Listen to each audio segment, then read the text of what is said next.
നമ്മുടെ ഈ കൊല്ലത്തെ വിഷു എന്ന് പറഞ്ഞു കഴിഞ്ഞാൽ ഗംഭീര രീതിയിലൊന്നും സെലിബ്രേറ്റ് ചെയ്തില്ല. കാരണം നമ്മുടെ ആമ്മൂസിനും മമ്മിക്കൊക്കെ പനി ആയതുകൊണ്ട് തന്നെ എന്നാലും വിഷു അല്ലേ എന്ന് വിചാരിച്ച് നമ്മൾ സെലിബ്രേറ്റ് ചെയ്യാതിരുന്നിട്ടൊന്നും ഇല്ല കേട്ടോ.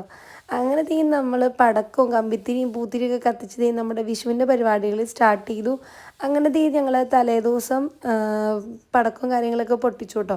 ഞാൻ കുറച്ച് നേരെ പടക്കം പൊട്ടിക്കാനുണ്ടായിരുന്നുള്ളൂ. പിന്നെ നമ്മുടെ ആമൂസ നേരൊക്കെ ആകുമ്പോഴത്തേക്കും ഉറങ്ങി.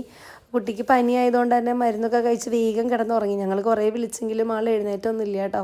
പിന്നെ ഞങ്ങൾ കുറച്ച് നേരം പടക്കവും കാര്യങ്ങളൊക്കെ പൊട്ടിച്ചു. ഇനി അത് കഴിഞ്ഞിട്ട് നമ്മൾ കണി ഒരുക്കാൻ വേണ്ടി പോവാണ് കേട്ടോ. അപ്പോൾ കണിക്ക് വേണ്ട സാധനങ്ങളൊക്കെ ഞങ്ങൾ ഈവനിങ് ആയപ്പോൾ തന്നെ പോയി വാങ്ങിച്ചിട്ടുണ്ടായിരുന്നു. പിന്നെ ഞാൻ അതിന് യൂസ് ചെയ്ത് എന്താ പറയുക കുറച്ച് സംഭവങ്ങളൊക്കെ ഞാൻ ഓൾറെഡി കഴിഞ്ഞ കൊല്ലം വാങ്ങിച്ചതുണ്ടായിരുന്നു കേട്ടോ. അപ്പോൾ അതൊക്കെ ഉള്ളതുകൊണ്ട് തന്നെ ഞാൻ എല്ലാം കൂടി ഒന്ന് സെറ്റ് ചെയ്യാമെന്ന് വിചാരിച്ചു. അങ്ങനെ നമ്മൾ സെലിബ്രേറ്റ് ചെയ്യാൻ പോവുകയാണ്. ഞങ്ങൾ കുറേ കാലമായിട്ട് കണി വെക്കാറുണ്ട് കേട്ടോ. ഏകദേശം ഞാനൊരു +2 പഠിക്കുന്ന സമയം തൊട്ട് ഞങ്ങൾ കണി മുടക്കാതെ വെക്കാറുണ്ട്. ഞങ്ങളൊരു 6th 7th പഠിക്കുമ്പോൾ ചെറുതായിട്ട് ഞങ്ങളെക്കൊണ്ട് പറ്റുന്ന പോലെ കുഞ്ഞിക്കണിയൊക്കെ വെക്കാറുണ്ട്. പിന്നെ ഒരു +2 ഒക്കെ ആയി കഴിഞ്ഞപ്പോൾ ഞങ്ങൾക്ക് കുറച്ച് ബുദ്ധിയും ബോധമൊക്കെ വന്നു.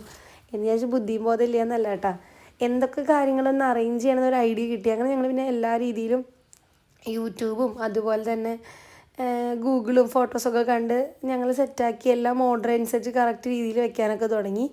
അങ്ങനെ ഇവർ ഭയങ്കര പടക്കം പൊട്ടിക്കലായിരുന്നു കേട്ടോ. കുറേ ഒന്നും വീഡിയോ എടുത്തില്ല കാരണം ഫോൺ എൻ്റെ കയ്യിലായിരുന്നു, ഞങ്ങൾ അപ്പുറത്തായിരുന്നു. ഇവരായിരുന്നു ഭയങ്കരമായിട്ട് എൻജോയ് ചെയ്തിട്ടുണ്ടായിരുന്നു, പിക്കും അതുപോലെ തന്നെ ജോ ബേബിയും. പിന്നെ അതിനായിട്ട് കണിയൊക്കെ സെറ്റാക്കി നമ്മൾ. അപ്പോൾ അങ്ങനെ തിരിയൊക്കെ ജസ്റ്റ് ഒന്ന് ഞാൻ കത്തിച്ചിട്ട് ഇനി രാവിലെ എഴുന്നേൽക്കുന്ന സമയത്ത് കത്തിക്കണം. ആ സമയത്തിന് കത്തിയില്ലെങ്കിലോ എന്ന് വിചാരിച്ചൊന്ന് ജസ്റ്റ് ഒന്ന് കത്തിച്ച് നോക്കുകയാണ് കേട്ടോ.